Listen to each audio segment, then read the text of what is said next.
What happens when the underdog turns superstar, or when the underground goes mainstream? We see this play out in the story of Carmen Miranda. Before she even made it to America to become a grand superstar, she was born in Portugal and moved to Brazil. She started off as a samba radio star, widely known for her samba performances. And she grew to fame beyond Brazil and worldwide and really pushed the samba genre. And then exploitation began.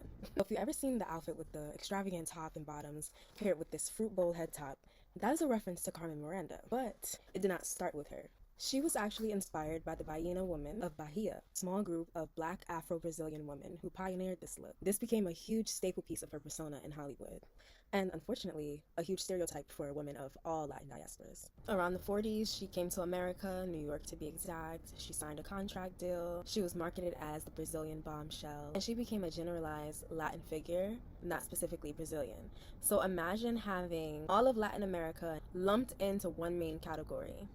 That's what happened with Carmen Miranda. Diluted the culture of the Bahia woman, diluted the culture of samba, and turned it into a Hollywood caricature. And instead of having Brazil and samba at the forefront and center, it became a background character. And while learning about all of this, it made me question Carmen's agency. Was she trapped? Was she complicit? Or was she just in a time period where she was surviving in a limited racist system? She gained international fame, financial success, a platform, but at what cost? She was boxed into a role, and through her role came the exotic, fiery Latina stereotype. Carmen Miranda was Brazil's first global superstar. The people of Brazil called her a sellout. They said, girl, you're a sellout. You're Americanized. What is this? This is not samba. This is not a representation of Brazil. Samba was sanitized, packaged, and sold to the upper class, the wealthy, and the elite.